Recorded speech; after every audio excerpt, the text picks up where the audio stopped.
tamanwi by itself, is the, the word for when something becomes law.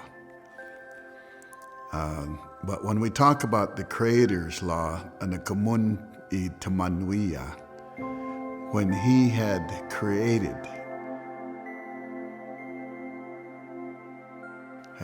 life, our lives, aku iwacha tamanwit ki, it was through His law, and aku kway tamanwit, diwa?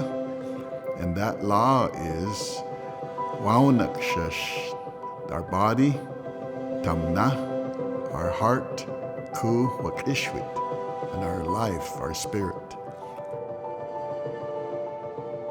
Within the perspective of many Nez Perce and Plateau people in general is the idea of law-like behavior existing throughout the living world. Or for many, it can be hard to express because how can you separate from within oneself and start explaining how connected one is to the world?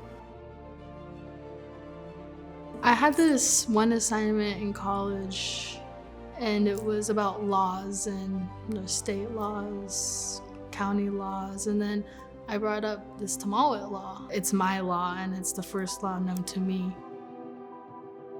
Most of this I learned through life. I wasn't always a longhouse person. My grandpa was a devout Christian, but then as years went by, my dad was told to go learn. The elders wanted him to go learn. And I learned right kind of along with him.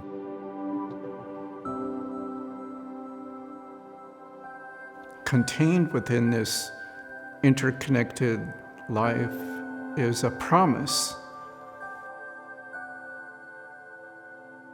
This promise is a sacred promise. It governs how life is to be lived. The first, as people call it, the creation story, about the first man and the first woman, facing each other, and these foods stood up for them and said, I'm gonna sacrifice my body for you. The promises that we made to the food were that we were only gonna use it for the purposes that were needed, such as, food, shelter, hides, tools. What we hold sacred and holy are the foods that this land provides for us. And we have ceremonies, we have songs, we have traditions that help us take care of that food. I sing it a lot. There are others too, a lot of other songs that speak of the light, the lit up land. The way of life, the walasa, it almost left our people because through the years, it got told, it's bad to do these things, to sing with the drums, sing these songs. We're really, trying to make sure that that's instilled in our young people. Every year we have huckleberry picking for our huckleberry feast at our longhouse here on the Umatilla Reservation. And I just remember when I was little, every year I would go out with my great-grandma Lonnie, and we would all meet at the longhouse, all the women of the community that practiced this, and they helped provide the community with huckleberries. And we would meet super bright and early in the morning, fully dressed in our wing dresses. And I just remember it was so fun. I would be so excited the night before to meet up with all my aunties and my cousins and my grandmas. So even though when you take your berries off the bushes, are you gonna go and take the whole bush out and shake it? Or are you gonna pick it, leave enough to where the berries can grow more and healthier for the next season? As kids, we were already in being trained to follow our Creator's law. So we took off down towards a creek to go and fish or whatever, go swim. But we came across a chokecherry tree that had just, a branch of ripe chokecherries, and that branch just drooped. And so the older brother, he got excited and he goes, we'll pick this and we'll give it to the grandmas. So we start picking them, and then finally it goes, let's just tear down the whole branch. We were excited, thinking that we were going to make our elders happy. When we walked in, they moaned and groaned at us. They'd give a sound off like, "Hey, shakochi chaman chapa ashuksha mishpa misha," and we like, what did we do? Never forget our first foods. Never forget the salmon. Never forget the elk and the deer, and all of those foods that help us to live. You usually come across order of foods in the longhouse. It starts with the salmon, and it goes to our elk and other meats, and then it goes down to our roots and our berries. And the way that food is laid out on the table is really important, because that order is in which those animals and those vegetables and those berries, that's the order in which they sacrifice themselves. When I eat sacred foods, I'm like, oh my gosh, the best things are going into me. And like some people who are very, very, very sacred in this way of life, they'll only eat traditional foods. If I'm not feeling good, if I'm not feeling 100%, you don't touch other people's food. You don't go dig roots if you're in a bad mood, Or if my teenagers, if they get cranky, I'm like, go take a break, go sit by the truck, because when you're handling other people's foods, this is something that they're trying to nourish them.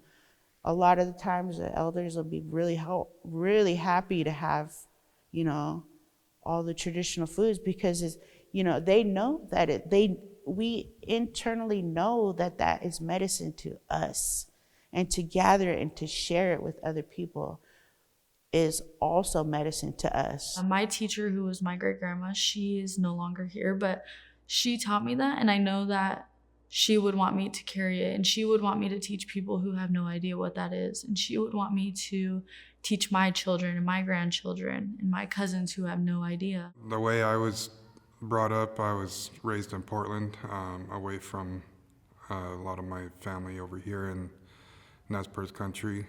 That word tamaalwit, I heard that, and the teachings around it came a lot of understanding for me on how I relate to the land and how I feel about it.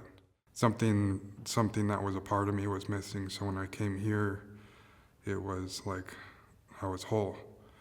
Putting it into practice every day can be tough, because, there's some days where you feel like just laying in bed, and I also have to stay on top of my grades and, be on school, stay on top of my attendance, and at the same time hunt and fish for my people and be there every Sunday.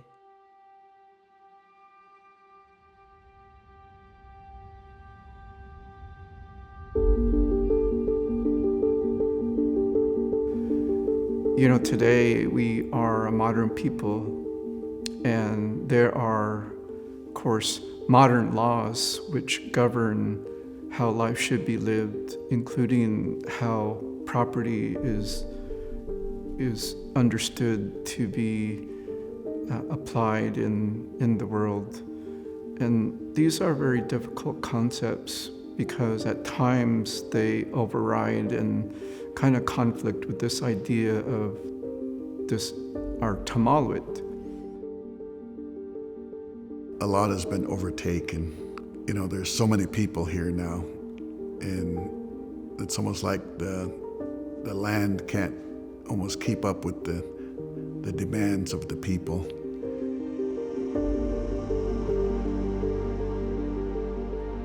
They say early on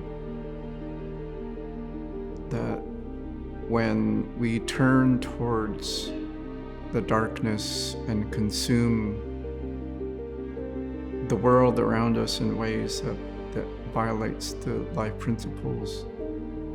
They say through that kind of behavior, we become poor. We become poor people, meaning that if we consume the world in such a way as a glutton or as in a selfish way, the world no longer will provide for us. This land is changing.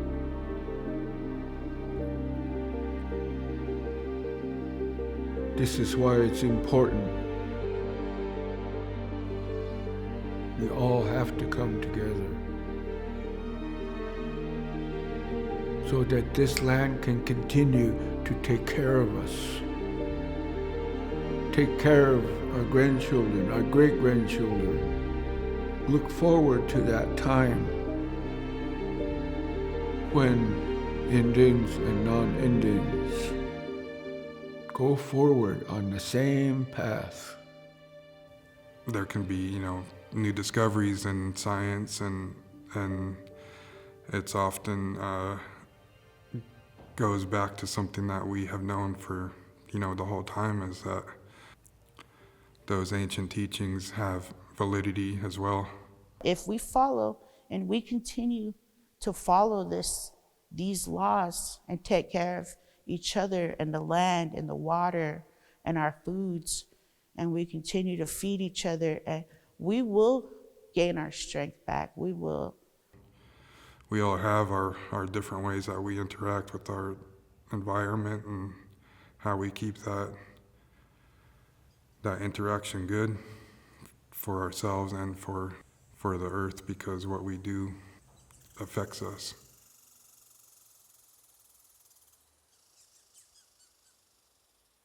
Just saying that the Mother Earth turned to make this day for you, from when the sun comes around to when the sun goes down. Our younger generation, they're recognizing that, we got to make a change, in what we're doing, how we're taking care of our land, how we're taking care of our water. And they're really thirsty for it, and they really want to learn, but they're like, can you put it in a tablet? Can you make it in an app? And it's like, no, this isn't something that you could really learn like that. This is something you have to go and do.